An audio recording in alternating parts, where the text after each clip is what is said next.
Quiero hablarles ahora del libro de Gálatas, capítulo 6, aunque esta es la conclusión.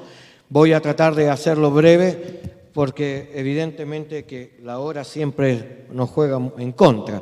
Pero versículo 6:2 dice: ayúdense mutuamente a llevar las cargas y de esta manera cumplirán la ley de Cristo. ¿Ya? Y el versículo 10 nos dice claramente: por lo tanto, cada vez que podamos, hagamos bien a todos y en especial a los de la familia de la fe.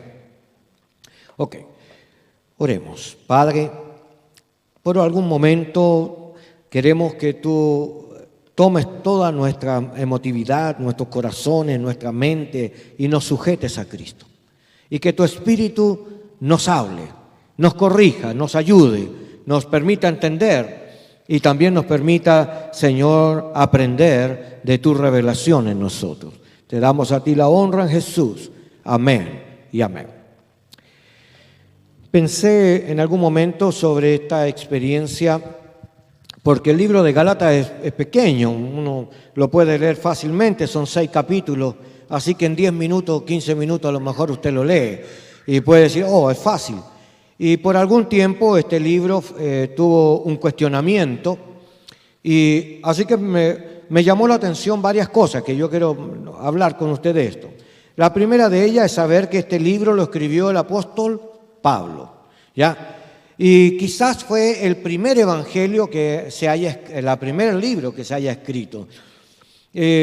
Así que indagando un poco sobre la fecha de la probable escritura, nos damos cuenta de que cuando Pablo fue traído por el Señor a camino a Damasco, él venía con la idea de perseguir a los cristianos o a la nueva fe, pero el Señor le salió al encuentro. Hechos capítulo 13. Ahí encontramos a Pablo por primera vez enfrentándose al Cristo resucitado y hubo un cambio ostensible en la conducta de él. Fue tan fuerte este llamado porque el Señor le dijo por qué perseguía, ¿verdad?, a Jesús. Y Pablo creía que estaba haciendo lo correcto. ¿Ya? Se veía, aparece el texto. Esto es cuando alguien sirve equivocadamente, que pensaba que lo estaban haciendo bien, pero lo que estaba haciendo no estaba bien. Y pienso en esto para considerar algunas cosas, porque Pablo, cuando se convierte y es puesto esta ceguera en sus ojos, tuvo que ser llevado a una casa. Y la gente tenía miedo de ir donde él, porque todos sabían de que Pablo era el que perseguía a la iglesia y llevaba preso a los creyentes, y él tenía carta y autorización del Sanedrín para tomarlo en cualquier región dentro de Israel y podía llevar a los creyentes a la cárcel. Así que los creyentes le tenían miedo, ¿ya? Y pienso que esta acción pasa normalmente como un acto natural. Todos nosotros tendríamos miedo de alguien que esté trabajando de esta manera entre nosotros. Y bueno, nadie creía en la conversión de Pablo. Y pienso que esta es una experiencia humana, que muchos de nosotros hemos creído en el Señor, nos hemos convertido a Dios, y la gente que está con nosotros no cree que nos hemos convertido realmente, hasta que nos ve fruto realmente de nuestro comportamiento, que habla que realmente sí amamos y servimos a Dios. Y el escritor en su autobiografía dice que él intentó conversar con los creyentes, ¿verdad?, pero la gente se apartaba de él, le tenían miedo. Pero los escritores historiadores del Evangelio mencionan algunas cosas interesantes. Dicen que durante este periodo, antes de que llegara este hombre consolador de la fe, que invitado por el Señor a cuidarlo, Bernabé, él tuvo una experiencia de llevar el Evangelio a la zona norte, particularmente hacia el lado de Galicia, ¿ya?, de donde está la iglesia de Gálatas. Pero no se sabe exactamente si fue antes de la historia en Antioquía o después de la historia en Antioquía. Algunos sitúan este evento como la relación de Pablo con Galicia en su primer viaje misionero, porque se supone que fue, pero hay evidencia de que él estuvo ahí antes de este evento en Antioquía. Entonces, estudiando la vida de Pablo, encontramos de que Galicia tuvo una propuesta confrontativa. Y quizás es un evangelio duro, porque en uno de los capítulos dice, en el capítulo 3, si usted abriera el capítulo 3 y leyera un poquito, dice, Gálatas insensatos, dice, ¿quién nos fascinó? ¿Quién nos ha hecho, quién nos ha hechizado? Ante sus propios ojos a ustedes se les hizo una presentación comprensible de Cristo como crucificado. Solo quisiera saber de ustedes, ¿recibieron el Espíritu por haber guardado la ley o por haber creído lo que oyeron? ¿Tan necios sois que después de haber comenzado con el Espíritu ahora pretenden alcanzar la meta con esfuerzos humanos? Pablo es confrontativo. Y entonces yo quiero decirle que revisando la historia de Gálatas encontré algunos temas generales, por ejemplo, de que el lenguaje de él trata de un problema que era antiguo en la iglesia. En el comienzo de la iglesia, los creyentes que se convertían venían con la cultura judía y ellos conservaban tradiciones como las fiestas de la Pascua o la semana sin levadura o las primicias. Tenían cosas que eran rigurosamente guardadas por ellos, como conservar la salida de Egipto. Yo creo decirle que el Evangelio, como fue predicado por Pablo a los gentiles, hizo una separación entre gentiles y judíos y marcó una brecha. Y esta brecha fue utilizada por Martín Lutero cuando hace su defensa sobre esta experiencia de la salvación por fe y no por obras. Y aquí entra en una crisis, porque ¿quiénes eran los que pensaban por obra? Los judíos. Porque los judíos pensaban que por ser judíos ellos tenían la ley, ya que había sido dada por Dios, tenían también el compromiso de la descendencia de Abraham, por eso se circuncidaban. También guardaban la ley celosamente, por eso guardaban las tradiciones, ¿ya? Y por lo tanto el Evangelio para algunos era una secta más de los judíos. Y de hecho, muchas personas hasta el día de hoy, algunos piensan del que el cristianismo es una rama más de los judíos. Pero yo quiero decirles que Cristo no vino para exaltar al pueblo judío. Cristo vino para perdonar el pecado de todos los hombres, judíos y no judíos. Ya, era para todo el mundo, no era solo para los judíos. Entonces, esta carta fue usada como una bandera de pelea para poder marcar de que abiertamente el cristianismo y el judaísmo son dos cosas totalmente separadas. Si bien es cierto, Jesús es judío, pero no somos llamados a conservar la cultura judía porque Cristo abiertamente nos ha hecho libres. Conoceremos la verdad y la verdad nos hará libres. ¿Nos hará libres de qué? De las tradiciones judías, ¿ya? Nosotros no tenemos que bailar o mover banderas o hacer fiestas celebrando las fiestas judías. Eso es parte de la ley. Y es una ordenanza hacia los judíos y ellos hacen bien en conservarlas, porque para ellos fue hecho esto.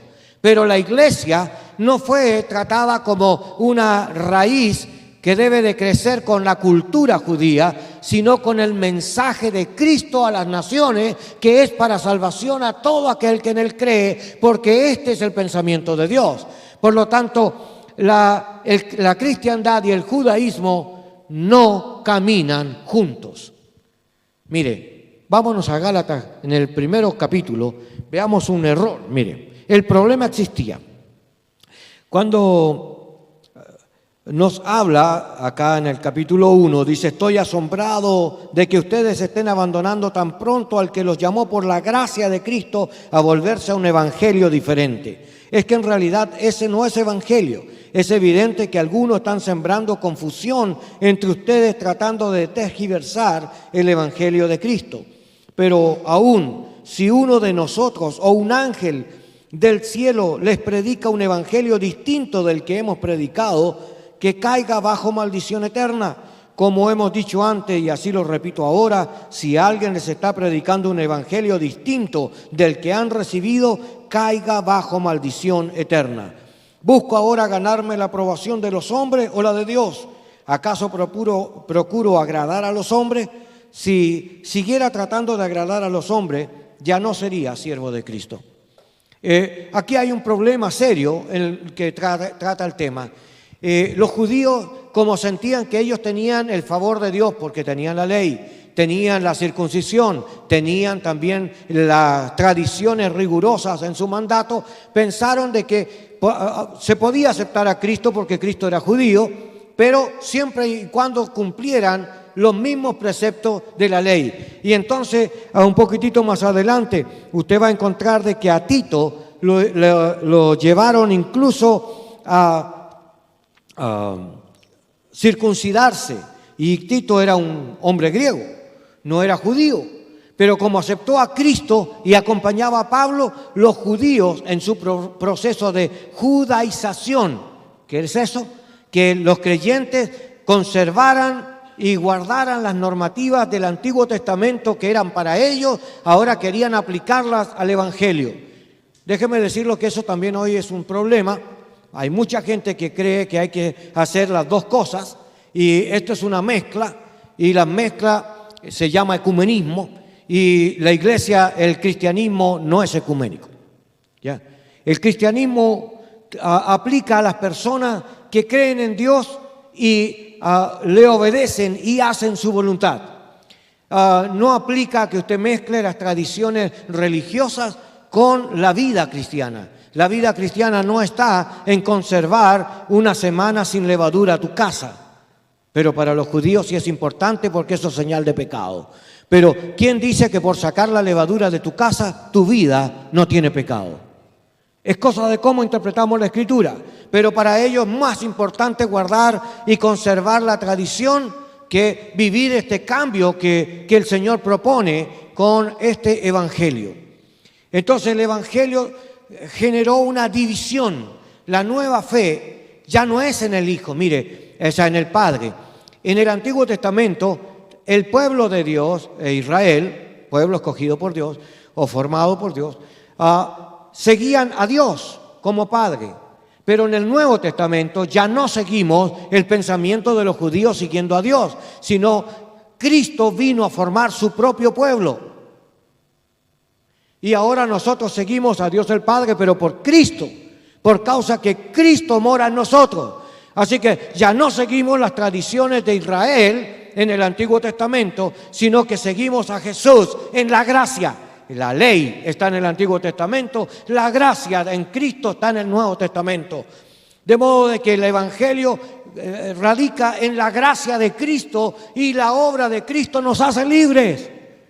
Ya no estamos sujetos a tradiciones, pero muchas veces por conservar tradiciones en la iglesia lo que hacemos es cargar más compromiso y más carga a las personas de la que el Señor nos da.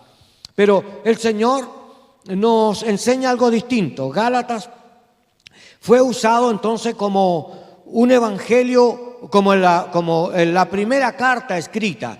Entonces aquí hay algunas cosas que plantearse. Ahí el texto del capítulo 2, cuando comienza, dice: 14 años después subí a Jerusalén, esta vez con Bernabé, y también llevé a Tito, ¿ya? Y fui por causa de la revelación y les presenté el evangelio que yo predico.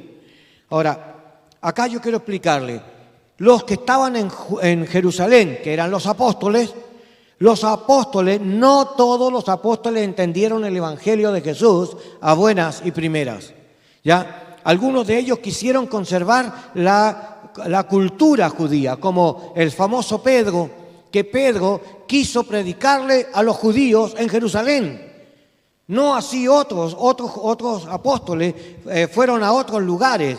Recuerda, Felipe fue a predicar a Samaria, y Samaria no podía a recibir a los judíos. Sin embargo, aquí tenemos a uno que fue a predicar ahora el evangelio. ¿Y por qué fue recibido? Porque cuando Cristo entró con la mujer samaritana, la ciudad fue conmovida porque Jesús fue y posó con ellos y dejó un testimonio de vida en el lugar. Así que cuando alguien fue a predicar de él, fue recibido porque de Cristo habían escuchado. Y quiero decirle, pero los judíos en su ley no podían relacionarse con los samaritanos. ¿Sabe cómo llamaban a los demás pueblos que no eran judíos?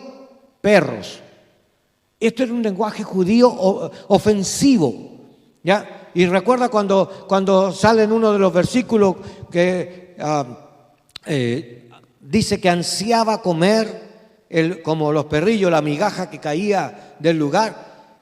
Y no se estaba refiriendo solo al animal, se estaba refiriendo a la actitud de los gentiles, tratando de adquirir el beneficio de conocer la verdad del evangelio que venía por los judíos. Y Jesús había dicho que esta salvación, ¿ya?, iba a venir desde los judíos, pero estaba hablando de Él, no del pueblo.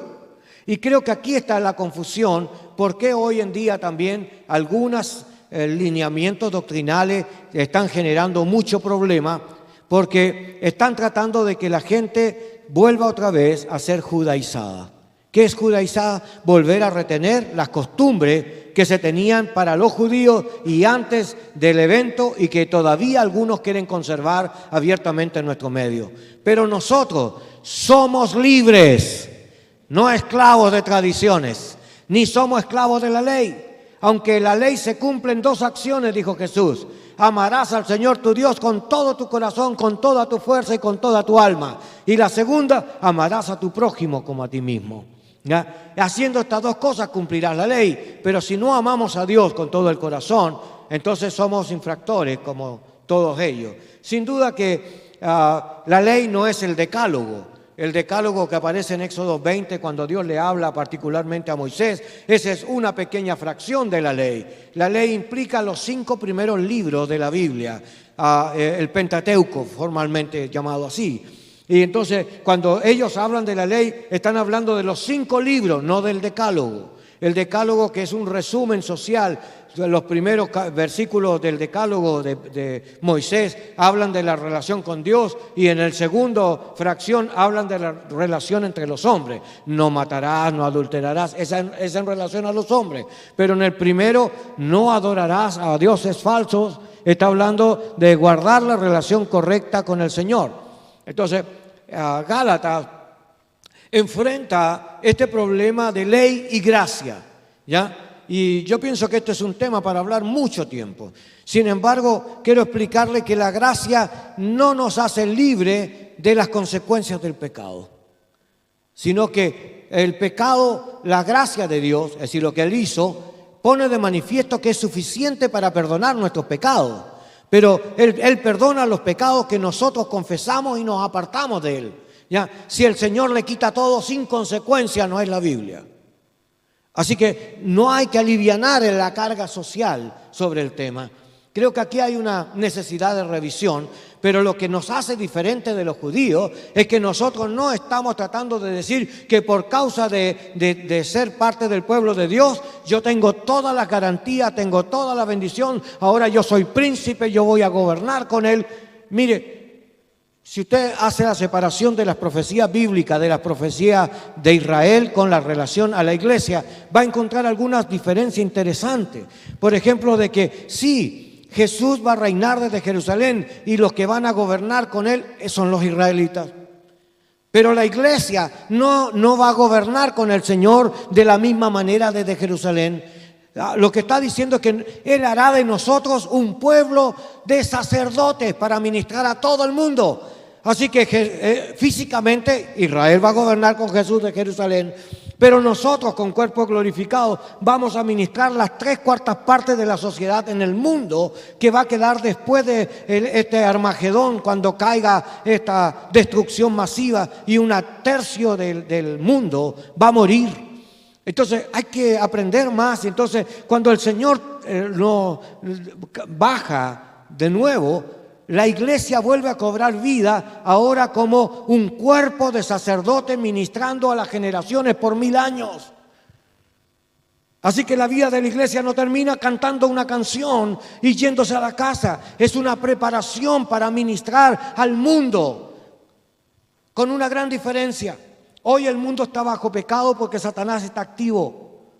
Pero en el milenio, Satanás estará atado.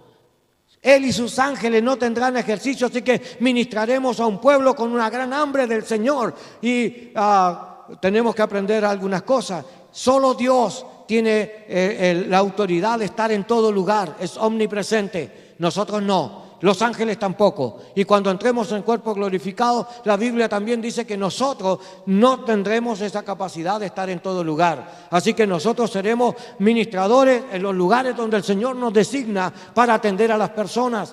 Entonces, no estamos en la condición de los israelitas para hablar de este punto. Así que Gálatas pone de manifiesto un alto. Somos llamados de Dios a vivir una experiencia y una preparación profética distinta. Y no estoy hablando de la profecía del Antiguo Testamento, porque la profecía del Antiguo Testamento avecinó algunos de estos eventos. Sin embargo, la acción profética no se da en la misma forma, porque el Espíritu de Dios ahora mora en nosotros. Así que cada vez que usted hable del Señor, cada vez que comparte, está haciendo algo de esta acción. Ya no necesita que venga el Espíritu de Dios aparte, porque mora en usted, ya no necesita que venga sobre usted. ¿Ya? Lo que necesitamos es aprender cómo llenarnos de este amor y pasión hasta que fluya de nosotros como un borbotón de agua viva y podamos dar de beber al sediento. Tenemos que mirar algunas cosas de esta experiencia. Cuando uno mira a Gálatas, encuentra que es muy importante en los 2 primeros capítulos ver la venida de Pablo hacia Jerusalén a dar cuenta a los apóstoles de su evangelio. El evangelio de los apóstoles era mostrar la experiencia que ellos habían tenido con Jesús en vida. Así que ellos iban casa por casa. Ahora, no eran 2 casas. Habían 3.000 personas y después 5.000, habían 8.000 personas en Jerusalén. Y sabe que en la época de Jesús, la ciudad de Jerusalén tenía 14.000 personas, según los registros romanos. Y si tenía 14.000 y 8.000 habían aceptado a Cristo en ese periodo, oiga, tenían un trabajo extraordinario. Ellos no se juntaban a predicarle a 5.000 personas a la vez porque los perseguían. Se juntaban en las catacumbas, en las casas. Así que necesitaron generar un ambiente de personas que empezaron a explicar las Escrituras. Estas personas que fueron empleadas para explicar las Escrituras se les llamó el nuevo profetismo en el Evangelio de Jesús. Entonces el nuevo profetismo hablaba de personas que usaban las Escrituras y las hablaban en voz en cuello. Es decir, tomaban la Escritura y explicaban las Escrituras. Y cada vez que usted predica está profetizando. La profecía no cambia el valor de las Escrituras. No es hablar desde el corazón, es hablar de la palabra. Así que cuando usted habla de la palabra, explica la palabra, está profetizando, hablando desde la palabra del Señor. Y cuando cambia por razones particulares, la gente empezó a hablar desde su testimonio. Muchos de ellos era una palabra querigmática, se dice. Pero el querigma era la palabra viva. Estoy contando mi experiencia viva con el Señor. Pero si usted lo habla en segunda persona ya no es querigma. Este es el problema, hay que revisarlo otra vez. Entonces los Gálatas empezaron a tener problemas. ¿Por qué? Porque empezaron a escuchar las 2 voces. A los judíos que estaban tratando de volver a las tradiciones y a los creyentes que estaban hablando del mover de la gracia. Y se confundieron y empezaron a mezclar las 2 cosas. ¿Cuál fue el problema del por qué mezclaron las 2 tendencias? Por eso Pablo les dice, ¿por qué se confundieron? Si ustedes empezaron creyendo al Señor por el Espíritu, ¿qué es lo que los ha atrapado para que vuelvan otra vez a ser esclavos de tradiciones? Porque ya no pertenecemos a la ley. La ley es para los judíos, pero la gracia es para los gentiles. ¿Ya? Y déjeme decir, la gracia alcanza a todo aquel que Dios llama, sean judíos o no judíos, porque para el Señor lo que hay son personas y Dios ama a las personas. Pero muchos judíos no van a ser salvos, no son salvos por ser judíos. Igual que usted no es salvo porque es hijo de un creyente. Usted es salvo porque Cristo mora en usted, porque usted aceptó a Cristo. El plan de Dios es que todo aquel que reciba a Cristo sea salvo y tenga vida eterna. Así que el planteamiento de Dios no tiene que ver con guardar tradiciones. No es que si yo me pongo corbata o no. No importa si vengo, depende de las circunstancias, hay que adaptarse. Pero la gracia de Dios es en Cristo. La gracia de Dios no es que yo haga más cosas, no es por obra. ¿Quiénes buscaban las obras? Los judíos. Los judíos querían justificar que por sus obras ellos tenían derecho eterno. Pero en la gracia de Dios, ninguno de nosotros tiene derecho si no es en Cristo. Es por Cristo que tenemos participación en su obra. Es por Cristo que la esperanza mora en nuestros corazones. Es por la obra de Cristo que nuestros pecados pueden ser perdonados si es que los abandonamos. Porque si usted cree que Él nos perdonó, pero usted sigue en la conducta equivocada, aunque usted llore, ¿ya? Si no cambia de actitud, sus pecados lo siguen acusando, ¿ya? Y el Señor dice clarito, ¿ya? Tus pecados te alcanzarán. También dice que el que permanece en esta forma de iniquidad será enemigo de Dios. Entonces, Gálatas usa estos textos. Fíjese. Lo que está diciendo es que esta división que hubo en el capítulo 2, versículo 11, se produce estas dos luchas de nuevo. Cuando Pedro fue a Antioquía, yo me enfrenté a él por causa que estaba muy equivocado. Antes de llegar alguno de parte de Jacobo, Pedro comía con los no judíos, pero cuando llegaron comenzaron a retraerse y a separarse de los no judíos por temor a los que pertenecían al grupo de la circuncisión. ¿Quiénes eran los de la circuncisión? Los judíos, ¿ya? Y Pedro estaba comiendo con los gentiles y ahora cuando vio que venían los judíos se hizo el loco y se hizo que era del otro grupo. Pedro fue reprendido por Pablo y llamado hipócrita, ¿ya? No debes de tratar de ser judío con los judíos y gentiles con los gentiles. Lo que tenemos que aprender es que ahora nosotros servimos al Cristo. Y somos cristianos entre judíos o somos cristianos entre los gentiles. Somos de Cristo. Ya no pertenecemos ni a uno ni a otro bando. Somos del Señor. El Señor nos hizo libres de las tradiciones. El Señor nos hizo libres de la ley. El Señor nos hizo libres del pecado. Por eso dice, no presentéis vuestros cuerpos como instrumentos de iniquidad, sino presentados como vivos de entre los muertos en su presencia. Entonces los judíos pensaban que los pecadores eran los otros, ellos no. Pero para el Señor el pecado está en todos los hombres. ¿Y qué hacemos nosotros? Reconocer que nosotros también pertenecemos a Cristo y que estamos libres de las otras condiciones, de modo que no somos salvos por obras, sino por fe. Esta fue la discusión que tuvo nuestro hermano Martín Lutero en la defensa pública. Gálatas fue el libro que usó para defender y hacer esta gran tesis donde dice, somos salvos por fe y no por obras. ¿Ya? Gloria a Dios, porque ninguno se va a justificar por muchas cosas buenas que haga. Ninguno se va a justificar por la edad, ni por el apellido, ni por los años. Solo nos vamos a justificar porque Cristo mora en nosotros y porque le obedecemos y tenemos identidad con Él y estamos buscando crecer en Él, de modo de que en Él no hay acepción de persona. El que le busca, le ama y hace su voluntad, este le pertenece. Así que nosotros tenemos que entender, Gálatas fue entonces una experiencia de confrontación ante esta pelea entre judaísmo y cristianismo. Y quería decirle algo, que porque yo tomé este texto como conclusión, es porque los judíos solo querían atender a judíos. Recuerda cuando en Corinto, que está cerquita de este lugar, estaban en la cena del Señor, los judíos comían entre ellos y los que no eran como los esclavos y los demás los mandaban a comer a los patios. Y cuando ellos hacían algo, solo lo hacían entre ellos. Es decir, vamos a cuidar a los nuestros. Y este era el cometido de los judíos. Los judíos dicen así todavía guardan esta ley. No puede haber un judío que esté en una situación delicada, para eso está la comunidad judía para defenderlo. Pero si uno de ellos se convierte al cristianismo, la comunidad judía lo corta. No tiene ni la bendición ni la heredad. Y es así de serio. Y uno dice, no es real, pero tenemos 2 pastores en nuestra organización que son judíos. Y uno de ellos, por aceptar a Cristo, su familia los desheredó y lo otro lo echaron de la comunidad.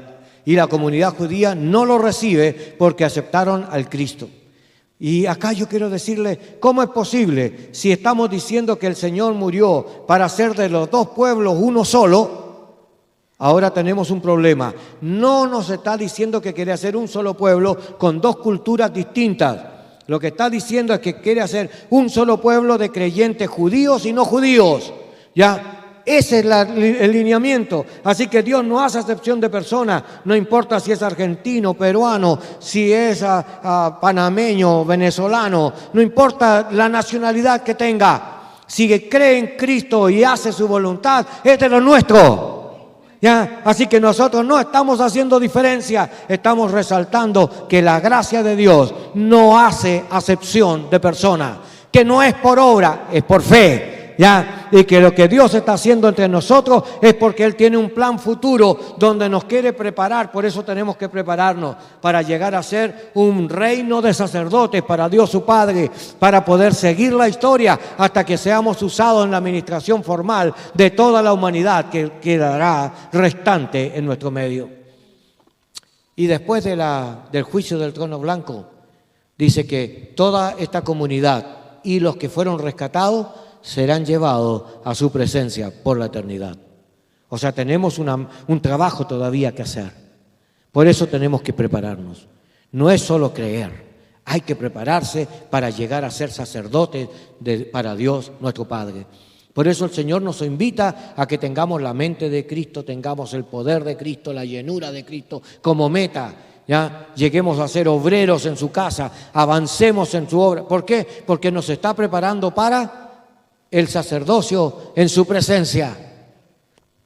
Primera de Apocalipsis 1:5. ¿Ya? Nos dice con mucha claridad que Él nos está preparando. Dice así.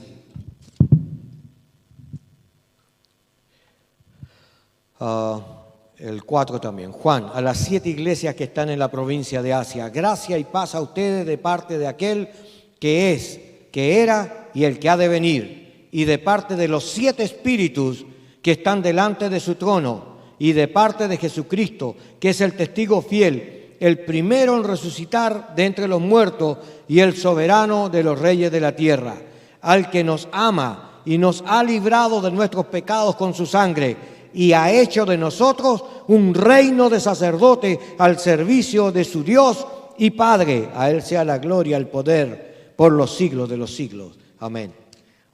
¿Qué nos hizo? Un reino de sacerdotes. ¿Y qué reino? Gobierno, donde Él gobierna para hacernos participar de sus obras sacerdotales. Entonces, Gálatas, usado como el libro de la defensa de la fe y no de las obras. El libro que causa la separación es la primera manifestación pública que aparece. Después aparecen los evangelios. Primero aparece Gálatas y después aparecen los evangelios. Es interesante ver la historia y podemos descubrir entonces de que Dios pensó en esto. Si fueron 14 años después de cuando bajó a Jerusalén y después de eso fue a Antioquía, entonces estamos hablando de que si Pablo se convirtió a Cristo en el año 31, 32, que se supone que fue cuando Cristo murió, o 33 para algunos, cuando toman año 0, el año 1. Entonces, si es en el 33 más 14, tenemos el año 47, entre el 47 y 48, es cuando aparece este escrito público. Y podemos entender entonces que esto fue escrito en ese periodo. Y si era tan importante la venida a Jerusalén, los apóstoles tuvieron que escuchar si el evangelio que planteaba Pablo era justo como es lo que ellos planteaban. Y tuvieron que reconocer varias cosas. Primero, de que Pablo no fue enseñado por los hombres, sino por Dios. ¿Ya? También tuvieron que aprender otro detalle, que la revelación de Dios en Pablo superaba la de muchos de ellos. Y aquí hubo otra crisis. Pablo era un erudito, no hablaba 5 idiomas, tenía las cartas como fariseo, con reconocimiento público. Los apóstoles eran personas que habían vivido con Jesús las experiencias, pero no todos ellos eran expertos y eruditos en las Escrituras. Entonces Pablo tuvo que explicar, ¿ya? Y yo quiero decirle, amado hermano, lo que pasa es que ninguno de nosotros tiene toda la comprensión completa del Evangelio. Y en la medida que nos metemos más, vamos a revisar que el Espíritu del Señor tiene nuevas riquezas para dárnosla. Tiene más profundidad de la que hemos adquirido a través de nuestra vivencia cristiana. Y que el Señor tiene un propósito más sublime que terminar en una congregación formal. Y esto nos lleva a pensar en otras cosas.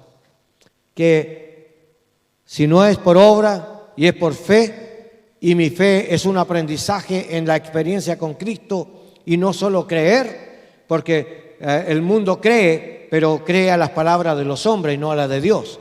Pero cuando usted crea en lo que Dios dice, entonces su fe será fortalecida, porque la fe viene por el oír la palabra de Dios, no la palabra de los hombres.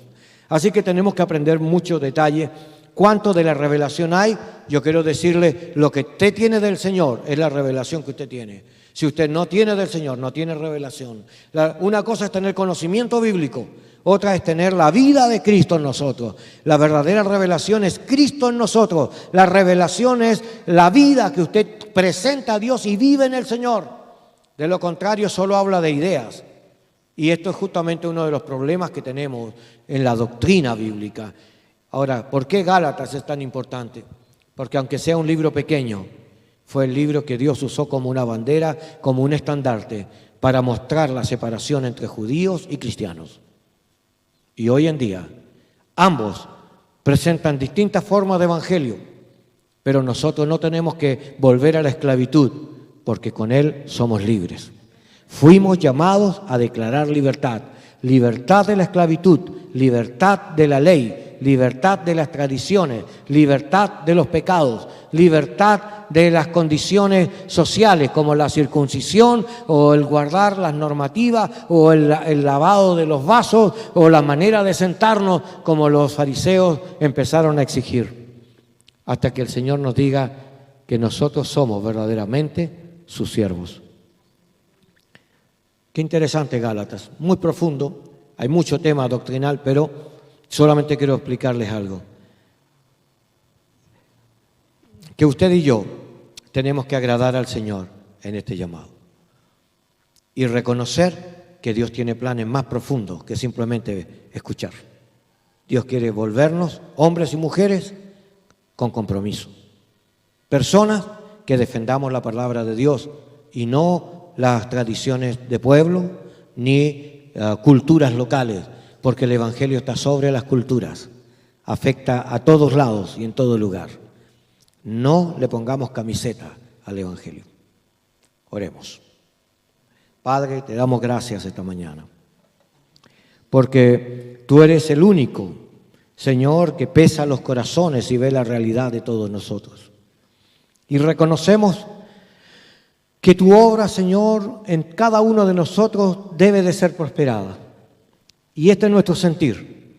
Señor, ayuda a todos nuestros hermanos a prosperar en tu nombre, a crecer con tu palabra, a crecer en la experiencia, a participar en el ministerio activo de lo que tú estás enseñando. Abre puertas, permite, Señor, aprender a hacer las separaciones y no mezclarnos con ni las tradiciones ni los errores, Señor, que están planteando a nivel judaizante en nuestros tiempos. Ni las corrientes doctrinales que están apareciendo, Señor, en internet, que están confundiendo al pueblo cristiano, ni tampoco, Señor, aquellos que son judíos cristianos y que también están conservando esta razón baja, Señor, a nuestro corazón, tu verdad. Ayúdanos a retener tu verdad y a conservarla, y ayúdanos a crecer para ser los obreros que tú estás formando para tu historia. Te doy gracias por la iglesia.